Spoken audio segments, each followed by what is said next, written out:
Okay. Good morning. Happy Father's Day to all the dads, granddads, great granddads, all of them, everybody. This morning,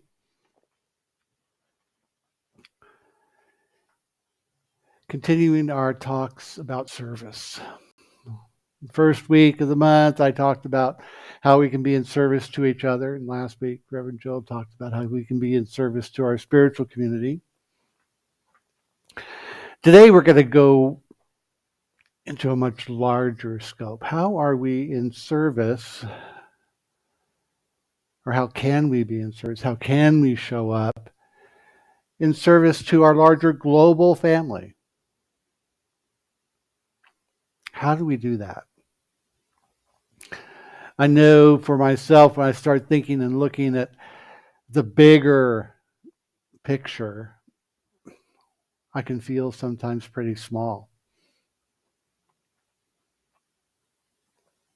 And in the same breath, I know because of what we teach here, what we believe here to be true, that we are all connected, and that even though I may feel separate, I may appear to be separate, I am inherently, spiritually, energetically connected to each and every one of you here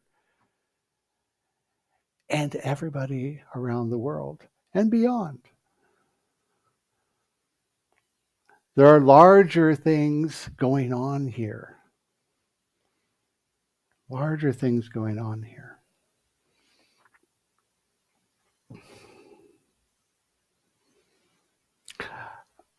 I have something I want to read. Something I came across just this morning. Ernest Holmes writes this. Ernest Holmes, the founder, for those who don't know, the founder of Centers for Spiritual Living. And he writes, everything that lives proclaims the glory of God. Every person who exists manifests the life of God. There is one spirit in which we live, one mind by which we think, one body of which we are a part, and one light that lighteth every man's pathway. He goes on to write, we are part of the evolution of human destiny. We are part of the unfoldment of the divine intelligence in human affairs. It has reached the point of conscious and deliberate cooperation with that principle of evolution and outpush of the creative urge of the spirit, on this planet at least, to bring about innumerable centers which it may enjoy. Also, we may enjoy it through that divine interior awareness, which is the intercommunication of the divine with humankind, revealing our own divine nature. Wow.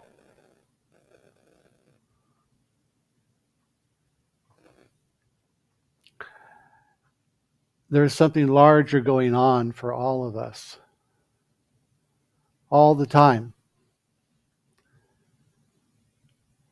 Moment to moment, with every breath, every thought, every idea, every time we grow, every time we think, every time we move, every time we get a little clearer about who and what we are and what our relationship is with this thing we call life, we not only are helping ourselves and improving our own lives, but we are making the way easier for those who would come behind us, or for those who are walking alongside of us, or for those who are walking ahead of us. We are making it easier for the collective to see very clearly how wonderful this world can be. It is very easy. Let me rephrase it. It is very easy for me sometimes, and I'm not going to put this on anybody else. It's very easy for me sometimes to get lazy in my thinking. When something doesn't quite go according to plan, to get real pissy and real upset and really self-effacing, beat up on me a little bit, or beat up on the world a little bit because they did it to me, or they just don't know. They just don't know. Anybody else have conversations like that? Anybody? Yeah, we all, I mean, it happens, right? It's very easy to dive into those places because the world tells us it's okay.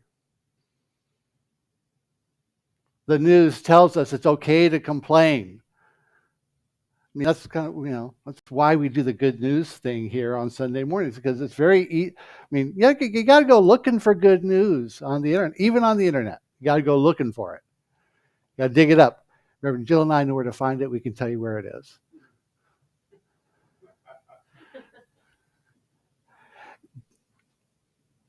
But we don't even have to think because we get fed. I mean, if your notifications are turned on your phone to some news app or something, they'll feed you bad news all day long if you let them. But the good news is we don't have to let them. We don't have to let them. Ernest Holmes writes in the Sermon by the Sea,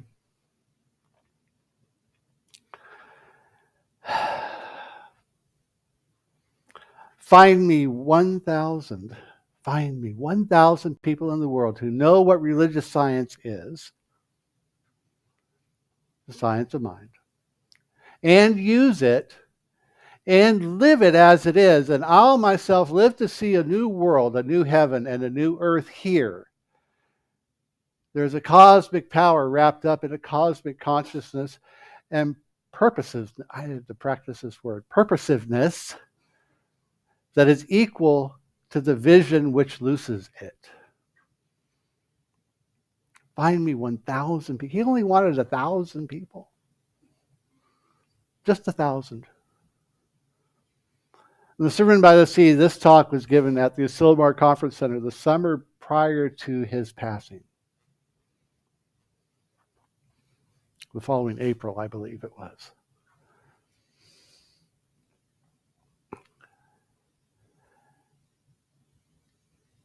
If we can come together to a point where we awaken just a little bit more today, and then a little bit more beyond that tomorrow,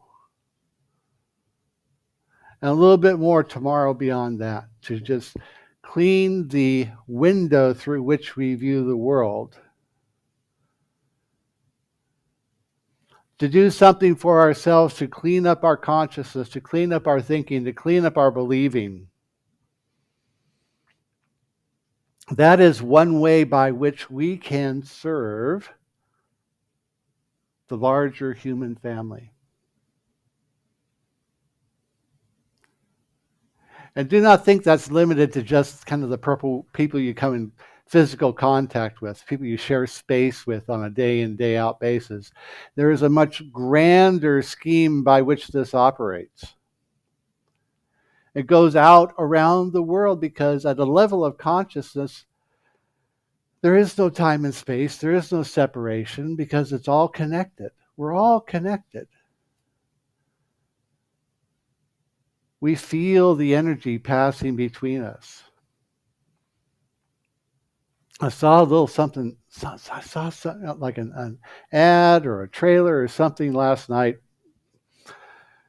for a documentary and said, we share molecules with every person, place, and thing we come in contact with each and every day. They pass between us. At that physical level, we exchange some part of ourselves with everybody we touch at a physical level, let alone a spiritual level. At the level of consciousness, we are so connected that every time we shift and change, the whole entirety of humanity changes as well.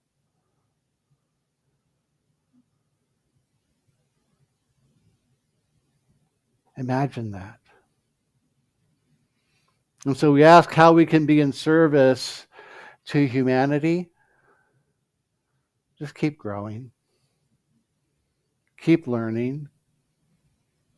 Keep doing what we can do to become just a little bit happier. Divine life is forever seeking its expression through each and every one of us every day. It wants to be expressed. Ernest Holmes writes in his definition of love in the glossary of the Science Mind textbook, he says, love is the desire of spirit to express itself in terms of creativity.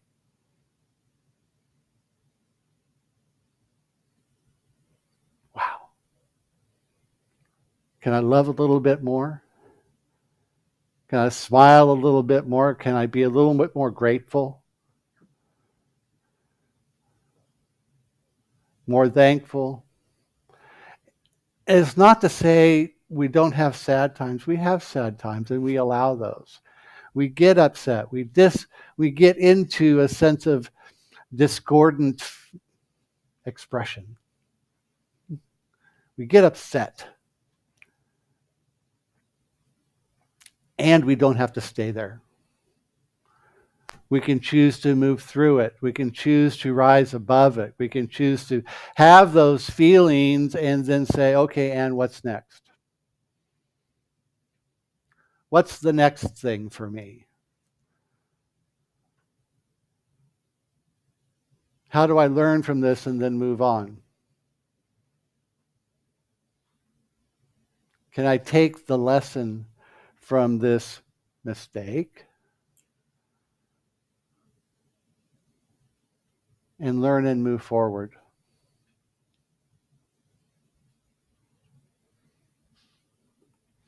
Marianne Williamson writes this. She says, personal transformation can and does have global effects. As we go, so goes the world, for the world is us. The revolution that will save the world is ultimately a personal one.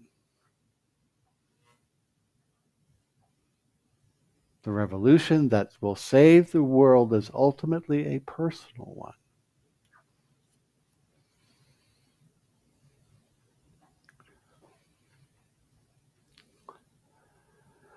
So, what's revolutionary?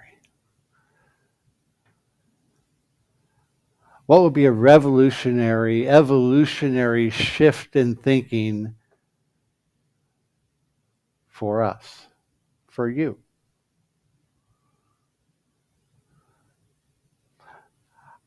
For me, as I sit here and ask myself that question right here in this moment, it would be to say, you know what?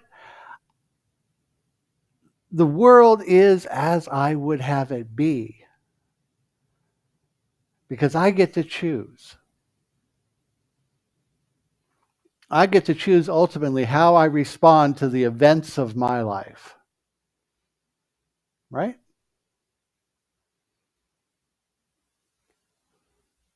Now, I can look at the events of my life and say, okay, I've got a surgery coming up in the middle of July, and I can look at that and say, you know what? I have to take 8 weeks off work, and I can look at the downside and say, how am I going to make up that income and all these things? I get all worried and fret about it and all that stuff and say, dang it, I got to, I could spin all kinds of ugly stories about how that's going to go.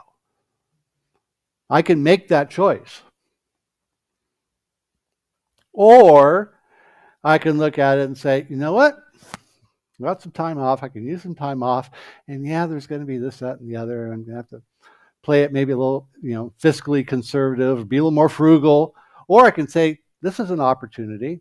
I can't go and do my day job, but I can refocus and say, what can I do to expand? What can I do to learn and grow? What can I do to be a little creative and maybe create a little income on the side from home?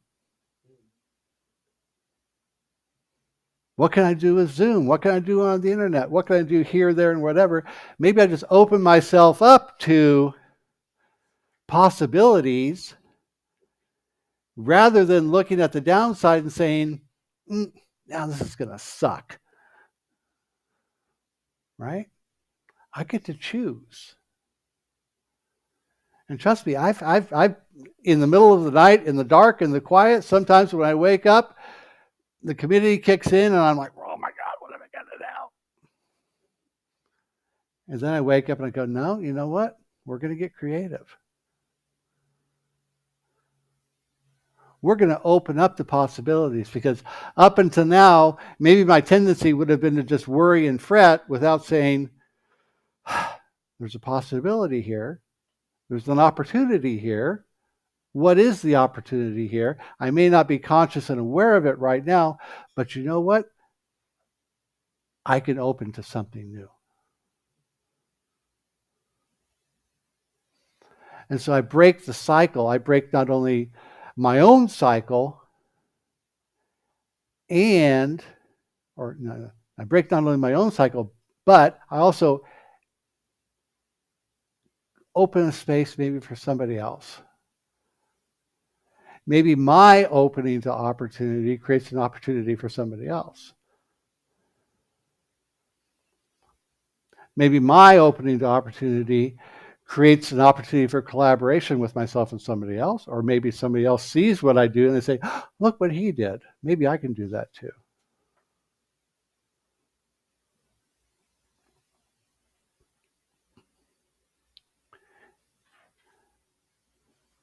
Because taking the position,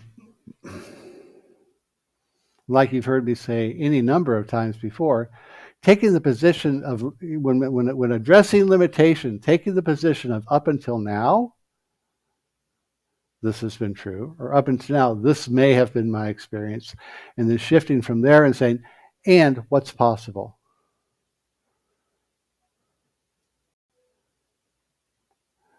Up until now, I have bought into the limitation of having to take time off work. The opportunity is I have increased amount of free time. How can I get creative with that? What's possible here? Rather than buying into fear, how can I choose love? Rather than buying into a sense of lack, how do I choose prosperity and abundance? Rather than buying into some sense of physical limitation, how can I open up to a greater level of health and wellness?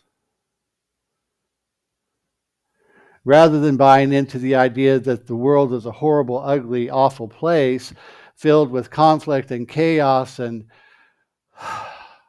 any number of opportunities for growth, how can I shift out of that space of limitation into a space of opportunity, saying, how can I hold a larger vision for the world, not just my life, but for the world, that says this is a safe, secure, and loving space? How do I do that? I choose. I choose to say that I hold a larger vision for this world in which I live that says peace is possible. Love is a reality, because back of everything that appears is a divine idea that says this is a wonderful, creative, joyful, loving place.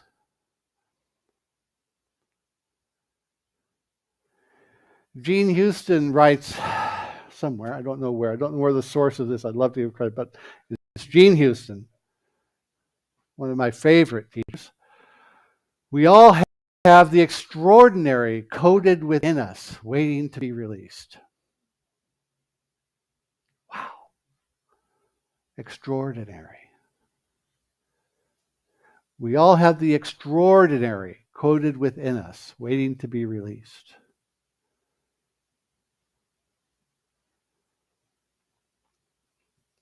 How will you choose to be extraordinary today?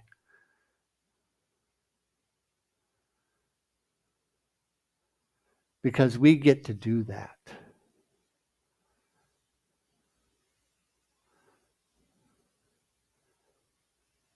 How many have-tos in your world can I shift to a choose to or a get to? How many have-tos can I shift to be a get to?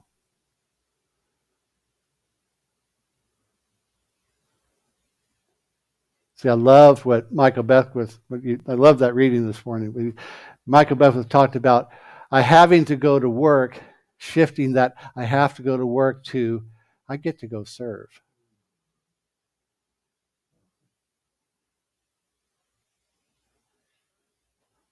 That was just like that. That's the one line in that whole thing that stayed with me.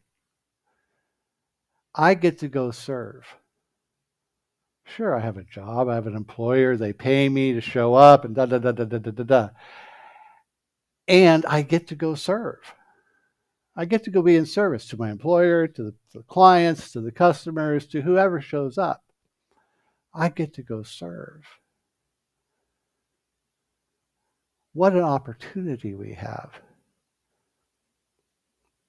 What if 1,000 of us decided to go serve tomorrow rather than just show up to work and do the job? Wow. See?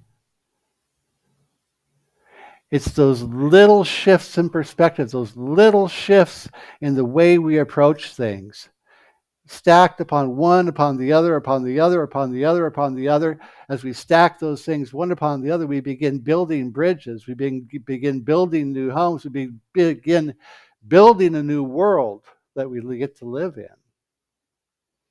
The little shift, one after the other, after the other, after the other, after the other. That is how the world is transformed. That is how we show up in service to the human family.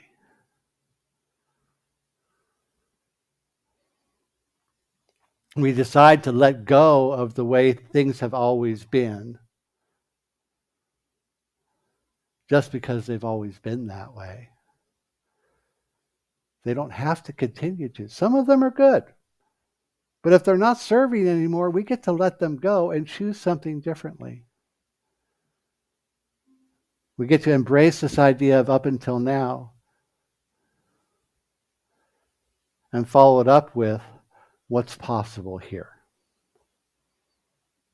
What's possible in this moment that maybe I haven't thought of before.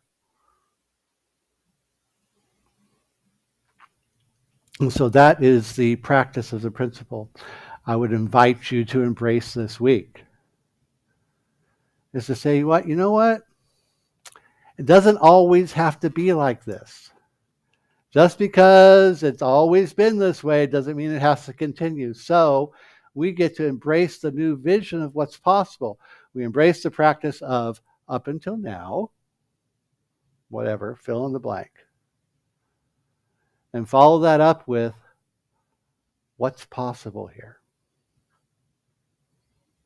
What's possible here?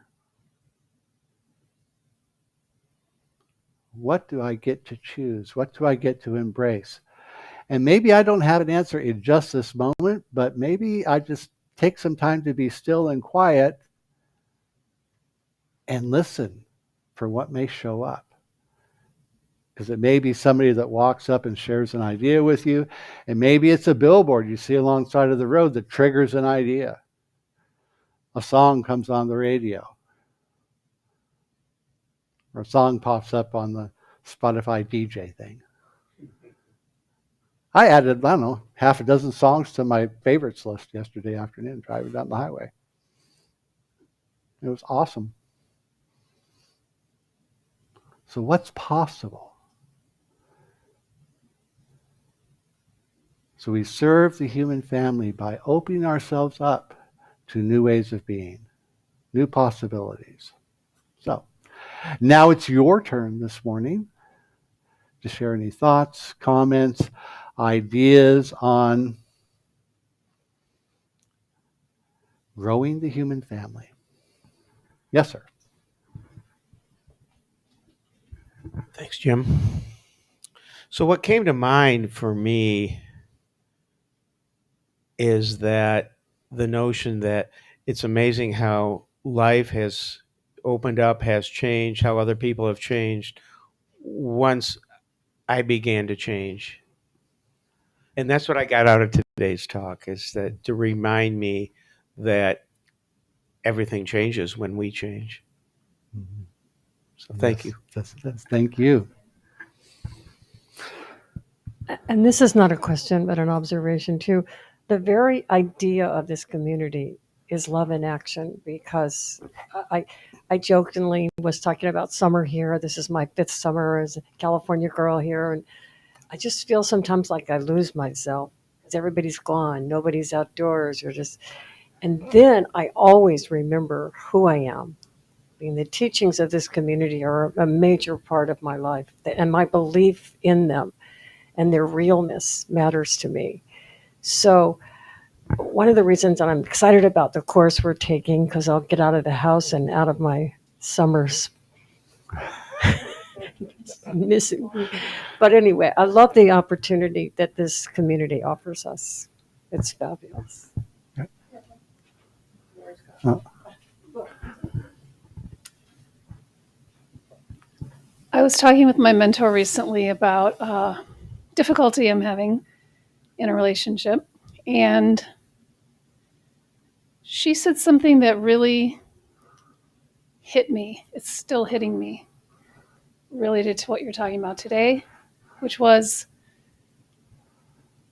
is this the end? Or is this just the limit or the utmost, whatever she said, of your discomfort, which could be the beginning? Okay. That was a good one. I was thinking also that we tend to project into the future what we think is going to happen. And what I found after all these decades is the fact that if you live in the now, what you think is going to happen is not necessarily true. And everything is an opportunity for you to grow. So when you're expecting something to happen, you're looking at it with fear because it's not something you really planned. And so if you leave yourself open to what could possibly happen about this, that's what I have found works best is just to live in the now. Today, this moment, here I am, perfectly fine. I don't know what's going to happen tomorrow, but I'm just going to suppose it's going to be great. That's it. There we go. Anybody else? And there you have it, Victoria. My thought, and thank you, Reverend Lee, is that this teaching has brought peace into my life and the knowing of what peace is, right? So, what really resonates in my daily treatment and prayers is world peace. When we're talking, let's get it larger and bigger, bringing in world peace. Russia guy, you gotta snap out of it, and we want world peace here. So that really resonates with me, and thank you for that. Right. Thank you. I have a confession to make and a commitment that I want you to help me support. I'm excited to be signed up for the class and starting that this week. In kind of a preview of that, I pulled out my old dusty copy of Living the Science of Mind and have been scrolling through it. And it really just hit me. You know, it's the whole idea of the computer programming, garbage in, garbage out. I confess that I am a habitual doom scroller on the internet. I'm always on the news, and it's not good enough just to read one place, but I have to go compare how CNN presents it with the Washington Post, with Fox News and Breitbart, and see what the MAGA people are doing.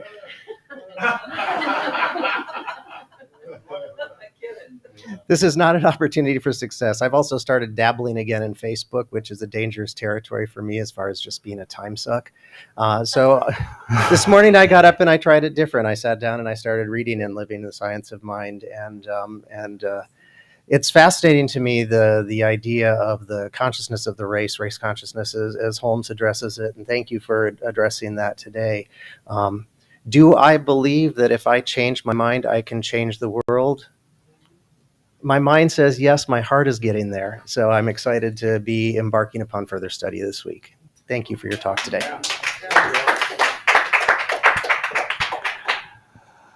All right. Thank you, Jim. All right. We're going to wrap it up. Let's pray.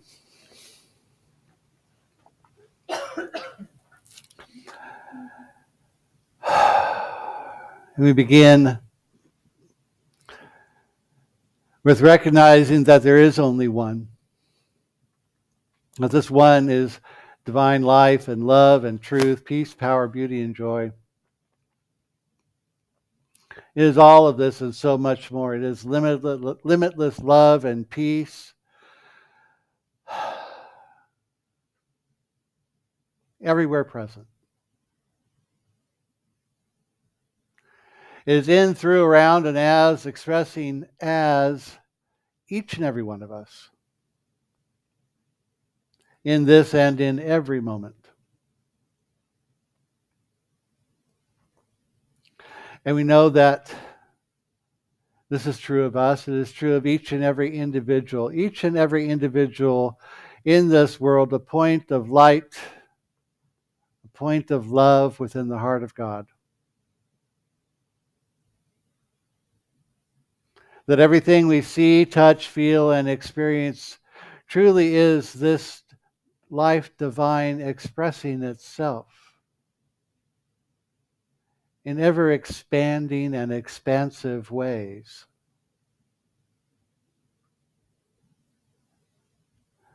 The light and love and joy of this divine intelligence finds its way into expression through each and every one of us.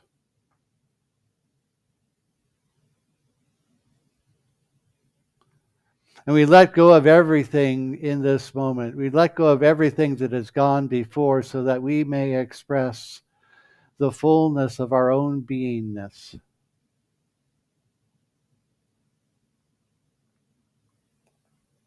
We set aside any thought of lack, of limitation, in favor of an expanded possibility and potentiality and expression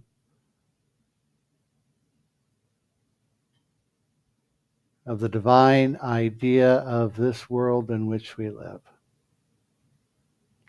We know this is true of each and every one of us, the communities that we live in, the state, the country, this world, and beyond.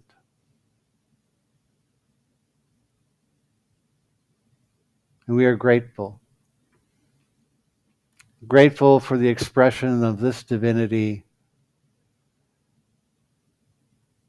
as we encounter it at every twist and turn of our experience. We know that everywhere we look, we see the face of the divine shining back at us.